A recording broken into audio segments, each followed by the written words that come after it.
Y el primer eje lo vamos a comenzar a ver este mes de marzo. Es el eje hogar, ¿sí? De alguna manera ya le dimos una apertura hace un ratito, pero el eje de marzo va a ser hogares, ¿sí? Este eje tiene una particularidad, porque este eje va a ser transversal, ¿sí?, al resto de ejes que vamos a ir viendo a lo largo del año. Es decir, hogar vamos a estar hablándolo no solo en marzo, que vamos a hacer foco en él, sino que a lo largo de todo el año, ¿sí? Hogar no es solo un tema o un eje de una palabra, hogar es cultura, y la cultura se aprende, se aplica y se vive. Vamos a estar hablando en los siguientes minutos acerca de hogar, ¿no? Y a responder a varias preguntas, porque si hay algo que solemos hacer los que queremos aprender y nos gusta aprender cada día más, es hacernos preguntas, ¿no? Cuando te tiran la palabra hogar o el tema, nos gusta hacernos preguntas, o sería el camino correcto, ¿sí?, para aprender. ¿Dónde hacemos hogar? ¿Dónde aprendemos hogar? ¿Qué es hogar? ¿No? Son todas preguntas que nos pueden venir a la hora de tratar de este tema. Sergio en su momento nos hablaba del hombre prudente y el hombre necio, ¿no? El que construía su casa sobre la roca y el que no. Pero también mencionó la palabra cultura, ¿sí? Porque hogar es, de alguna manera, eso, es cultura. Lo primero que hice es irme a la definición de hogar. Y es muy interesante porque eso de alguna manera nos da un marco, ¿sí? Nos pone en cierta posición de arranque. ¿Sí? Dice que el hogar es mucho más que una simple vivienda o un espacio físico donde habita una familia. Es el ámbito donde se desarrollan los lazos afectivos, se transmiten valores y se forjan las relaciones interpersonales y se cultiva la identidad y la seguridad emocional de sus miembros. Es un montón, ¿sí? Es un montón. Después dice que desde la perspectiva cristiana, el hogar es un lugar estratégico donde Dios obra en la transformación de generaciones, estableciendo principios de fe, amor, adoración y comunión. Es el primer espacio de discipulado, enseñanza y crecimiento espiritual, donde se edifica la iglesia y se impacta la sociedad. ¡Wow! También es un montón, ¿no? A veces creemos que las cosas son o negras o blancas. Cuando hablamos de hogar, la verdad es que es un gris, ¿no? Es una especie de mezcla de varias cosas. En definitiva, hogar es un concepto, ¿sí? Y hogar está formado por varias cosas, ¿sí? Entre ellas, cuando respondemos a ¿qué es hogar? Muchos dirán, bueno, hogar debe ser para algunos, debe ser familia, ¿no? Lo relacionan enseguida con la familia. Otros, el hogar es su casa, ¿no? Su lugar, su lugar de llegar luego de un día de trabajo, por ejemplo, ¿no? A relajarse, ese es su hogar, ¿no? Un departamento, el lugar donde vivas. Y cada quien tendrá su respuesta. Lo cierto que, como veíamos recién, hogar abarca y aplica un montón de otras cosas. Entre ellas familia, que es el núcleo fundamental donde se construyen los vínculos y se transmiten principios y valores. Esto es clave. La familia es clave en cualquiera de nosotros, ¿sí? La familia nos inculca, la familia nos enseña, en la familia aprendemos y en la familia enseñamos también.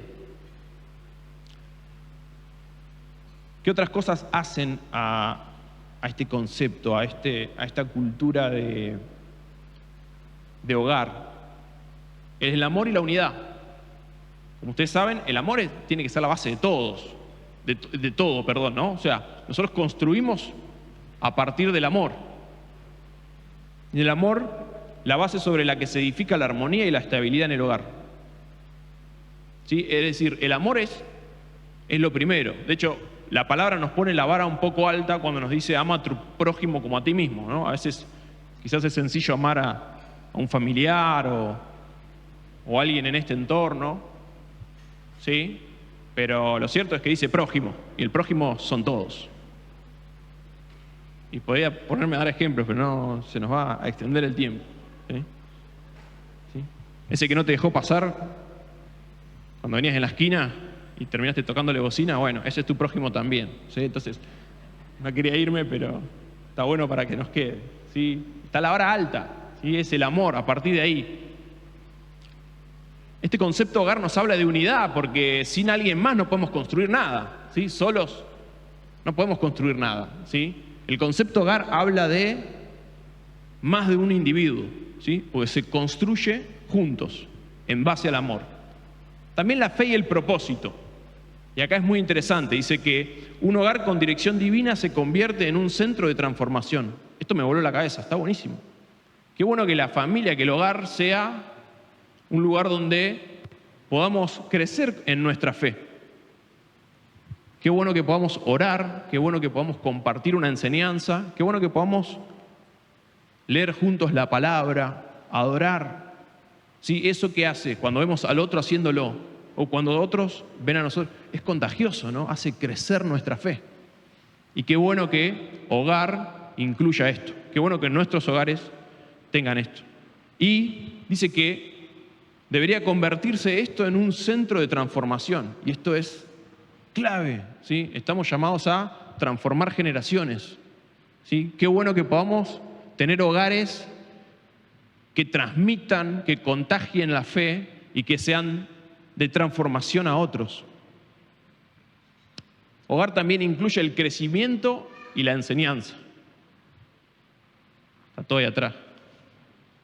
Lugar donde se forja el carácter y la identidad de las futuras generaciones. Qué bueno tener un lugar de crecimiento en casa. Qué bueno tener un espacio donde podamos, ¿no? Estar tranquilos, leyendo, estudiando. No solo para la escuela o cuando tengamos que estudiar alguna carrera, sino para estudiar la Biblia, ¿no? Un lugar de enseñanza, de aprendizaje, eso va a forjar nuestro carácter, eso va a darle identidad. El hogar debiera ser el lugar que forja identidad en las nuevas generaciones, ¿sí? Es el lugar donde vemos a nuestros padres como ejemplo, ¿no? Sirviendo, liderando, dándolo todo por el Señor. Eso es lo que nos da a nosotros identidad. Eso es lo que nos enseña, nos da un carácter, nos ubica. En esta mañana yo creo que nos llevemos una idea general de lo que es hogar y te voy a hablar de 3 cosas principales: cultura, diseño y sostén. ¿Sí? Ya entendimos que el hogar es una cultura, ¿sí? No es una sola cosa, es un concepto. Déjame hablarte ahora de el diseño. Porque mientras preparaba el mensaje, digo, bueno, tengo que encontrar una familia, un hogar en la Biblia, una familia ejemplar, y digo, de ahí saco, ¿no? Y lo primero que hizo el Señor es me conectó automáticamente así con la iglesia primitiva, la iglesia que se encontraba en las casas. Digo, ahí tiene que haber un montón. Y me puse a investigar un poco, ¿no? Y el diseño un poco va a responder a cómo es el hogar que Dios pensó. Seguimos haciéndonos preguntas. Y la iglesia primitiva es un muy buen ejemplo de lo que significa hogar y cómo se debiera vivir. La cultura de la época de las primeras iglesias tenía como epicentro lo que sucedía y lo que Dios estaba haciendo en las casas. Adentro de los hogares de los hermanos, en la fe es donde Jesús se sentó y compartió, es donde la palabra se divulgaba, es donde el Espíritu Santo obraba, es donde muchos milagros ocurrían. Y tiene muchas características, es muy interesante, de hecho, da para todo un estudio, ¿no? Respecto de la primera iglesia, la iglesia primitiva, la que se juntaba en las casas. Pero rescaté ciertas características como para entender un poquito más cuál es el diseño de hogar, cómo hacían nuestros hermanos en aquella época. Y una de las primeras características era que se reunían en las casas. Lo decíamos recién. La iglesia no tenía templos como hoy, sino que se reunían en casas particulares. Y tenemos varios ejemplos bíblicos de esto, ¿no?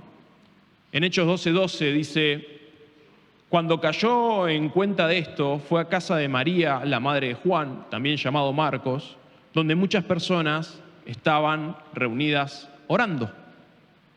Otro ejemplo es la casa de Priscila y Aquilas, en Romanos 16, 3 al 5, donde dice: saluden a Priscila y Aquila, mis compañeros de trabajo en Cristo Jesús. Por salvarme la vida, ellos arriesgaron la suya, tanto como todas las iglesias de los judíos y los no judíos estamos agradecidos. Saluden igualmente a la iglesia que se reúne en la casa de ellos. ¿Sí? Es decir, y al final dice: saluden a mi querido hermano Epénoto, el primer convertido a Cristo en la provincia de Asia. Bien, acá vemos varias cosas, ¿no? Primero, que la iglesia era perseguida, ¿sí? Arriesgaron su vida por mí, etcétera, ¿no? Dice al principio del texto. Encima no era sencillo. No era sencillo vivir como un cristiano en aquella época. Después dice que se reunían en la casa. Y al final dice que saludan a mi querido hermano convertido a Cristo. Es decir, no solo que vivían iglesia, hacían iglesia, eran perseguidos, sino que al mismo tiempo evangelizaban y llevaban el mensaje. Lo que hacía la iglesia en aquel momento era extraordinario, ¿no? También vemos un ejemplo en la casa de Filemón, Filemón 1:2. Dice: a la hermana Apia, a Arquipo, nuestro compañero de lucha, y a la iglesia que se reúne en tu casa. Y acá lo vemos en las salutaciones de esta carta, ¿no? Y de nuevo otro ejemplo, y así podríamos seguir con unos cuantos ejemplos más. La importancia de reunirnos en casa. Segundo, tenemos el enfoque en la enseñanza y la comunión. ¿Sí? Los creyentes se reunían para aprender la doctrina de los apóstoles, compartir la fe y fortalecerse mutuamente. Hechos 2:42 dice así: perseveraban en la doctrina de los apóstoles, en la comunión unos con otros, en el partimiento del pan y en las oraciones. Es decir, todo lo que hoy hacemos acá adentro, incluso más, se realizaba en las casas. ¿Sí? Dice que el enfoque estaba en la enseñanza, en la comunión, en conectarse. ¿Sí? Compartían comida juntos, fortaleciendo los lazos. Y qué bueno hacer eso, ¿no? Como práctica. De hecho, muchos lo hacemos, ¿no? Juntarnos con otros. La excusa ideal es la comida, muchas veces. Una buena comilona está bien, está bueno, pero no debiera ser el foco, el centro. Sino lo importante debiera ser conectar con el otro, aprovechar a compartir algo, a saber cómo está, ser intencionales en eso, ¿sí? Esta iglesia era intencional en eso. No en cómo estaba la casa, si estaba linda, ordenada o no, ¿no? Si estaba buena o no la comida, no era eso el foco, lo importante. Lo importante era saber y fortalecer los lazos y los vínculos con nuestros hermanos. Otra cosa que tenía como característica era que la cena del Señor era central, ¿no? Compartían la cena. Qué bueno poder hacer esto, qué bueno poder hacer esto en casa, qué bueno poder compartir el pan, el vino, el jugo, ¿sí? Depende si hay niños también, y hacerlo en familia. ¿Por qué no? ¿Por qué tener que esperar al primer domingo del mes para que está bueno y hay que hacerlo? Y de hecho hoy lo vamos a hacer. Pero digo, qué buena práctica. Recordar el sacrificio de nuestro Señor Jesucristo en la cruz, el milagro más importante de todos, y hacerlo en casa, con una, dos personas. O sea, podés abrirlo con tu familia, si vivís bajo el mismo techo, invitarlos, aprovechar un domingo después de, ¿no?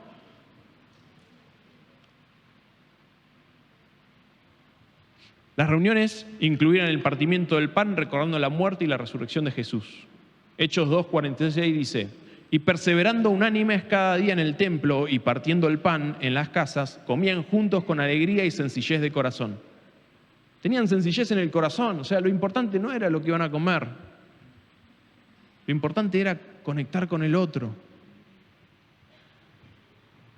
Tenemos a Jesús, bueno, podría seguir, me iría por las ramas, ¿no? Pero Jesús iba caminando por la calle, ¿no? Y tocaba al que estaba ahí, no había nada armado, ¿no? Él iba y lo importante era el corazón de las personas. Otra cosa que tenían una vida de oración y que ocurrían milagros también, ¿no? O sea, Dios respondía a esas oraciones. Hechos 12:5 dice: pero mientras mantenían a Pedro en la cárcel, la iglesia oraba constantemente y ferventemente a Dios por él. Es decir, cuando un hermano tenía necesidad, enseguida estaban el resto orando, pidiendo, ¿no? Qué bueno que hoy tengamos WhatsApp, ¿no? Y esos grupos ahí que corren y de repente alguien manda algún pedido de oración y todos oramos, ¿no? Para que el Señor traiga una respuesta, un milagro a esa vida, y está buenísimo y debe ser así. Esa es una buena práctica. Pero también dice que Dios obraba milagros y sanidades entre ellos. Hechos 5, del 2 al 16, dice así: por medio de los apóstoles ocurrían muchas señales y prodigios entre el pueblo, y todos los creyentes se reunían en común acuerdo en el pórtico de Salomón. Nadie entre el pueblo se atrevía a juntarse con ellos, aunque los elogiaban. Y seguía aumentando el número de los que creían en el Señor. Era tal la multitud de hombres y mujeres que hasta sacaban a los enfermos a las plazas y los ponían en las camillas para que al pasar Pedro, por lo menos su sombra cayera sobre alguno de ellos. También de los pueblos vecinos a Jerusalén acudían multitudes que llevaban personas enfermas y atormentadas por espíritus malignos, y todas eran sanadas. Es decir, lo que se cultivaba en el ámbito de la casa, del hogar, se veía reflejado en público, ¿sí? Cuando se juntaban. Es decir, Dios respondía esas oraciones, Dios seguía actuando y ellos tenían ese llamado al compartir lo que estaban viviendo, al compartir esa cultura hogar, a compartir eso que ellos tenían dentro, eso que ellos vivían dentro. Generosidad y apoyo mutuo, otra de las características de esta iglesia. Los creyentes compartían sus bienes para ayudar a los necesitados. Dice, todos los creyentes estaban juntos y tenían todo en común. Vendían sus propiedades y posesiones y compartían sus bienes entre sí según la necesidad de cada uno. Otro pasaje en Hechos 4, del 32 al 35 dice: todos los creyentes eran de un solo sentir y pesar. Nadie consideraba suya ninguna de sus posesiones, sino que las compartían. Los apóstoles, a su vez, con gran poder, seguían dando testimonio de la resurrección del Señor Jesús. La gracia de Dios se derramaba abundantemente sobre ellos, pues no había ningún necesitado en la comunidad.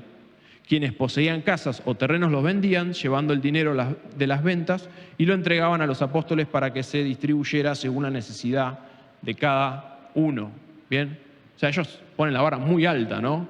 Pero fíjense el espíritu de generosidad que había en ellos. No había barreras, no había límites. Amaban a su prójimo. Un poco lo hablábamos recién, ¿no? Amaban a su prójimo. Dice que tampoco tenían una estructura rígida de liderazgo, ¿no? Pero sí ancianos y diáconos que servían en la comunidad.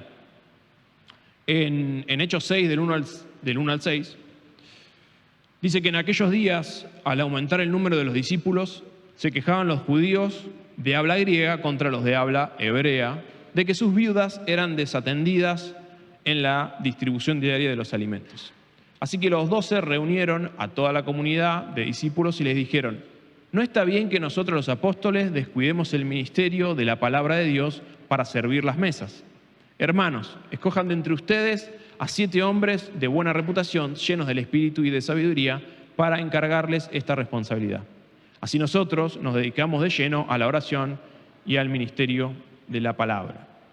Luego, bueno, el texto dice que buscaron a 7 y que se los presentaron a los apóstoles, quienes oraron y le impusieron las manos. Es decir, acá nos vemos una estructura. ¿Sí? Eran los mismos apóstoles quienes servían la mesa. Aparte daban la palabra, oraban, imponían las manos, ¿no? Los multifunción. Es decir, estaban todos de alguna manera en un mismo nivel, si quisiéramos, ¿sí? No había grandes estructuras. Es decir, existía ese apoyo mutuo. Y como les comenté, la evangelización era clave también, ¿no? No se quedaban solo en las casas, sino que predicaban en las plazas, mercados y sinagogas. Hechos 5:42 dice: Y día tras día en el templo y de casa en casa no dejaban de enseñar y anunciar las buenas noticias que Jesús es el Cristo. En Hechos 17:17 también dice, así que discutían en la sinagoga con los judíos y con los no judíos que adoraban a Dios. Y a diario hablaban en la plaza con los que encontraban por allí. Es decir, no se encerraban, no se quedaban con eso que estaban viviendo. Porque cuando el Señor verdaderamente te transforma, no puedes callarte, no puedes quedártelo. Necesariamente tenés que ir a compartirlo. Pero sí hay que experimentarlo. Y ellos lo experimentaban en el hogar. Bien. ¿Estamos acá? Habíamos hablado de cultura de hogar, que no era una simple cuestión, sino que era una construcción, un concepto, ¿sí? Después hablamos de un diseño y nos fuimos de alguna manera a la iglesia primitiva y cómo se vivía, ¿no?, la iglesia y el cristianismo en ese momento.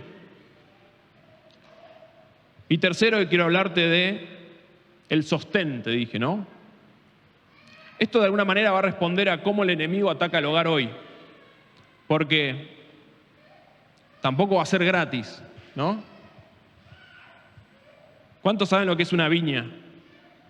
Yo creo que muchos sabemos lo que es una viña. Pero es cierto que la viña es la planta o el árbol que da la uva, ¿no? Algunos más enseñan, no las voy a repetir. Y la Biblia nos habla de las viñas como algo que el Señor nos da. En Cantares 1:6, y que debemos guardar, que debemos cuidar, atesorar eso que el Señor nos da. Y hogar, y este concepto es algo que el Señor nos da. Y esa cultura de la que hablamos debe ser cuidada, debe ser guardada, y esa de alguna manera es nuestra tarea, ¿no? Como cristianos debemos cuidar nuestro hogar. Existe un enemigo, o mejor dicho, existen varios enemigos, ¿sí?, de nuestros viñedos. Y la Biblia los llama pequeños zorros, ¿sí? En Cantares 2, versículo 15, dice, atrapen a los zorros, a esos zorros pequeños que arrasan las viñas, porque nuestras viñas están ahora en flor. Y es interesante cómo acá este pasaje describe a los pequeños zorros y los ilustra como esos pecados sutiles, ¿no?, que pueden arruinar nuestra vida, que pueden arruinar toda una cosecha, de hecho, ¿no? Porque, ¿qué cosas pueden arruinar nuestra cosecha? Y acá los que somos del valle tenemos medianamente noción de la cosecha de la manzana, ¿no?, de la pera. ¿Qué cosas la arruinan? Y bueno, lo primero que se te puede venir a la cabeza es el clima, ¿no? Acá cuando cae granizo puede ser devastador. ¿Qué otra cosa? No sé, o alguna plaga, ¿no? Alguna plaga que complique. Se me ocurren bandadas de pájaros, ¿sí?, que comen el fruto, luego cae. Enfermedades en las plantas, ¿no? Por eso también existen tantos agroquímicos para evitar este tipo de daño en las plantaciones. Y podríamos quizás seguir enumerando. Pero esos podríamos, entre comillas, llamarlo los grandes pecados, ¿no? Si decimos que los pequeños zorros son pecados sutiles o chiquitos, esto que también arrebata nuestra cosecha son pecados, entre comillas, más grandes, ¿no? ¿Qué puede ser? El no matarás, no robarás, y podemos seguir, ¿no?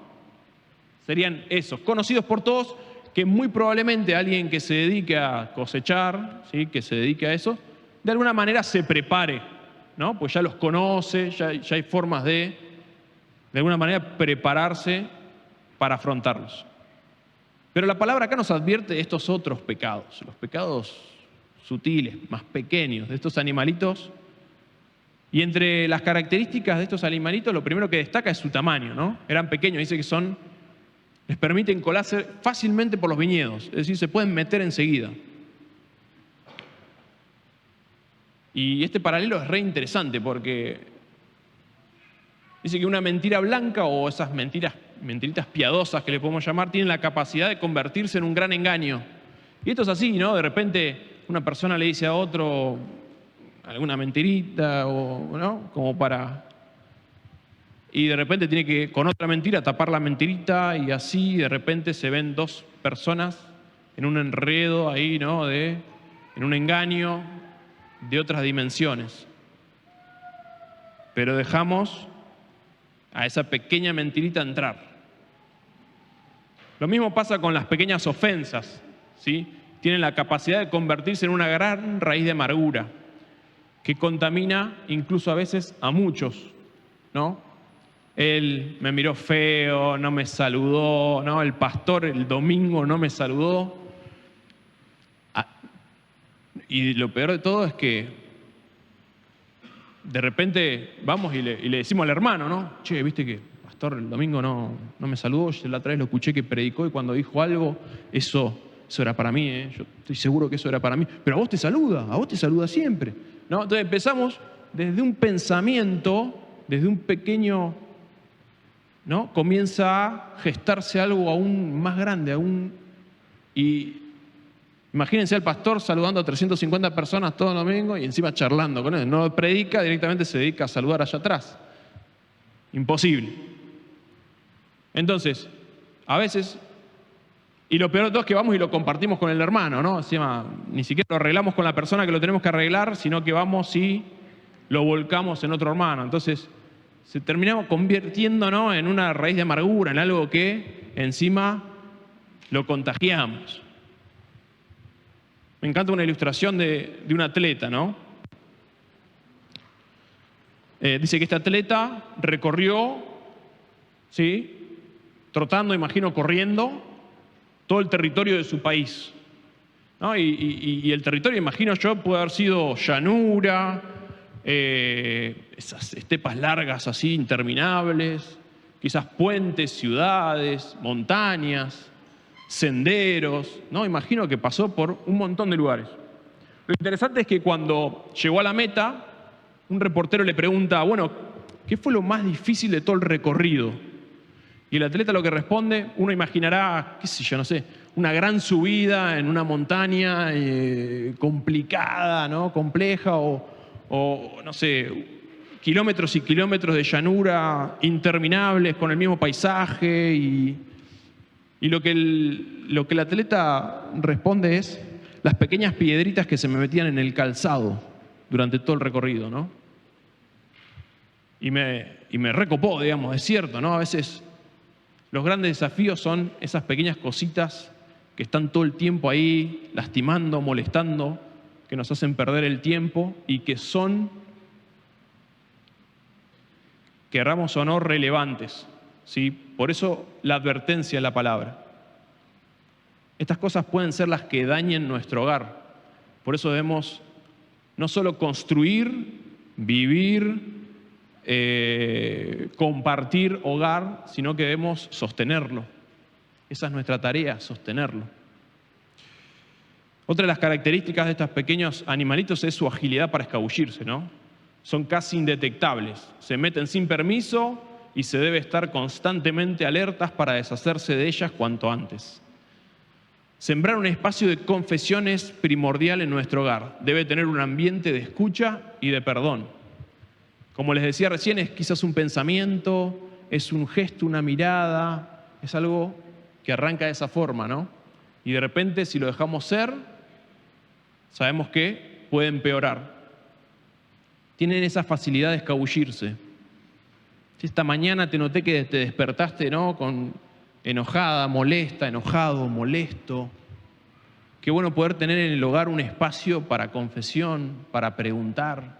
Qué bueno que estemos conectados y con la confianza de decir, te noté rara esta mañana, te noté raro. O, che, amor, ¿sabés qué? Esta mañana me desperté así, pero ayer pasó esto.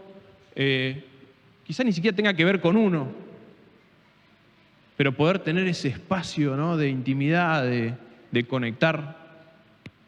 Es decir, poder atacar esas pequeñas o pequeños zorros que andan dando vuelta de una vez, que no se conviertan en un problema. Otra cosa que dice es que su ataque al fruto y el daño a las raíces en las viñas, ¿sí?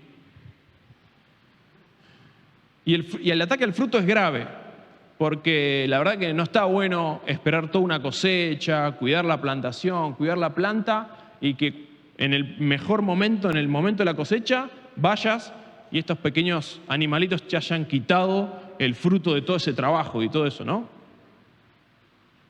Pero peor aún es si encima esos animalitos dañaron las raíces de la planta, porque ahí pierde su nutrición y la planta termina muriendo. Entonces, el problema de estos bichitos es eso, ¿no? Que tienen la capacidad de incluso dañar las raíces. Dice, las pequeñas cosas tienen capacidad de crecer. Un poco lo veíamos recién en los ejemplos, ¿no? De repente empiezan con algo chiquito y terminan siendo algo grande.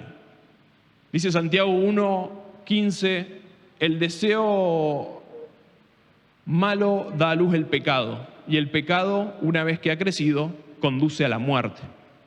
¿Sí? Y es un poco esto, ¿no? Arranca con un pensamiento, con algo así, que nos lleva a pecar, y el pecado luego produce muerte. Pasa muchas veces cuando tenemos charlas difíciles o hemos visto que con Cari trabajamos ahí con matrimonios bastante, son matrimonios que toman la decisión de separarse, ¿no? Y vos decís, ok, bueno, y tenés la charla y le preguntás y empezás a indagar en él o en ella, y no, estoy hasta acá, y bueno, ok, pero ¿qué pasó? ¿Qué cosa tan grave pasó que te hizo tomar esta decisión? No, porque estoy hasta acá y siempre hace esto o deja de hacer lo otro, ¿no? Y vos cuando analizás la situación por fuera y mirás y decís, es todo absolutamente, no sé si la palabra está bien, pero resolvible. No hay nada grave que vos digas, che, pero esto lo podrían haber tratado y ya, ¿no? Es decir, claro, y ahí caigo en cuenta, digo, no, claro, dejaron estos pequeños animalitos entrar en el viñedo y de a poco, claro, con el tiempo están hasta acá de un montón de cosas.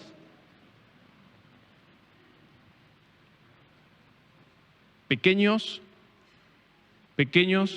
pecados, pequeñas cosas que van dañando nuestra viña, van dañando toda nuestra cosecha incluso. Otra de las características es que se mueven en grupos, ¿sí? Porque una, bueno, puede pasar y la aguantamos, entra y sale cada tanto, ¿no? Pero claro, el tema es que estos animalitos se mueven en grupos. Y esto genera, por supuesto, una destrucción mucho más importante. Si no debemos descuidar, estar atentos, estar alertas. Nuestro hogar, nuestra familia, ministerio, nuestra comunidad de fe, el ámbito en donde nos movamos, corre peligro. Porque estos pequeños pecados, animalitos que andan dando vuelta, como decía, tienen todo este grupo de características.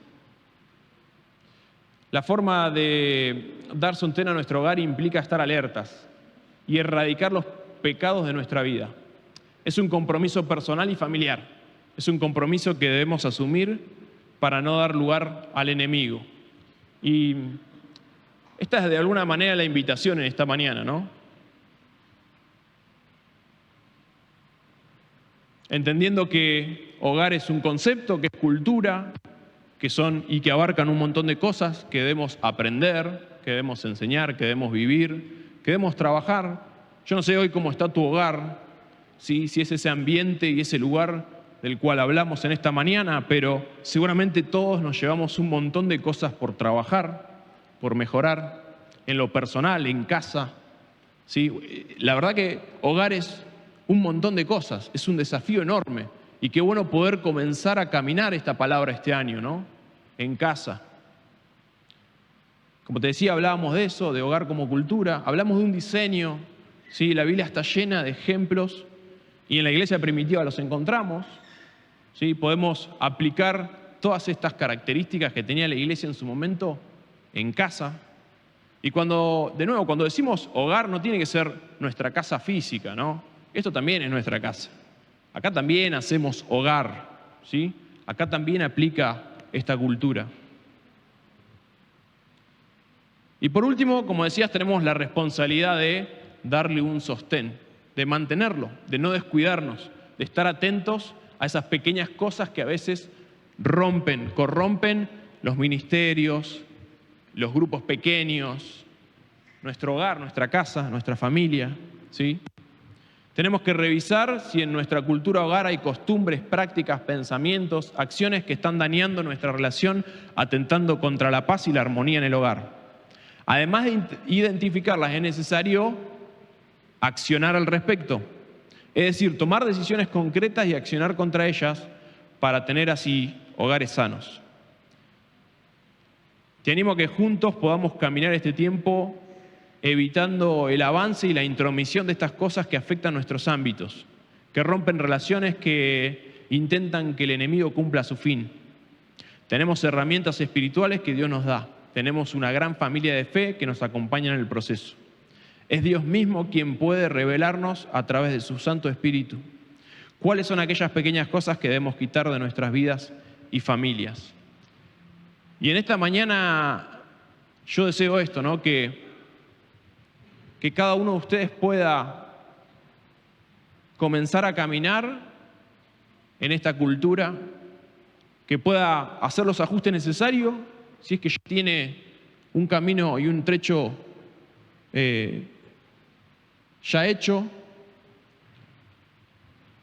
Anhelo que en esta congregación las familias puedan tener y construir esa cultura hogar en casa, con sus familias, con otros hermanos, que puedan compartir la cena, que puedan compartir momentos de calidad, momentos de conectar, momentos donde el Espíritu Santo esté en el medio, que transforme vidas, que sus hogares sean esos lugares de paz, que el Señor trabaje en tu casa de tal forma que alguien entre y diga, wow, yo quiero estar acá.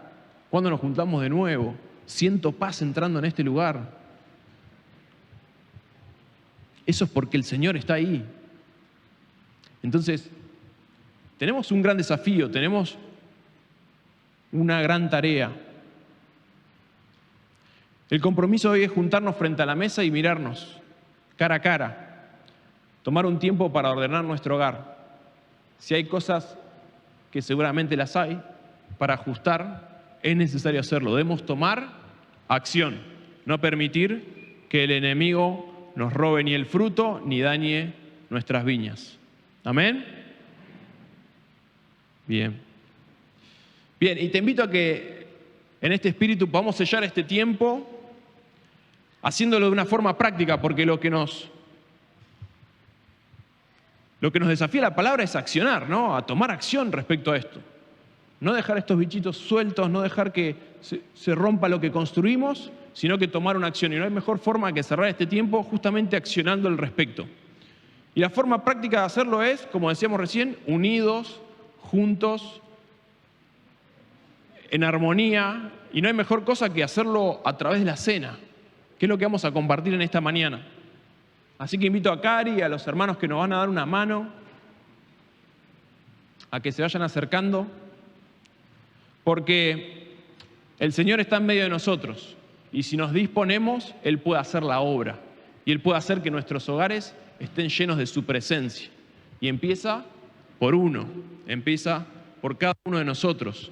Que el pecado, no darle lugar al pecado, que el pecado no sea el que robe lo que el Señor nos está dando, ¿sí? Anhelamos con Cari también un año de bendición para las familias, para los hogares, que tengan mucho fruto, ¿sí? Que nada impida el crecimiento de esas viñas, que nada venga a robar ese fruto ni romper las raíces, sino que desde acá y desde esta congregación y de cada familia representada y de cada hogar, el Señor transforme vidas, que puedan evangelizar, que se pueda compartir lo que estamos viviendo.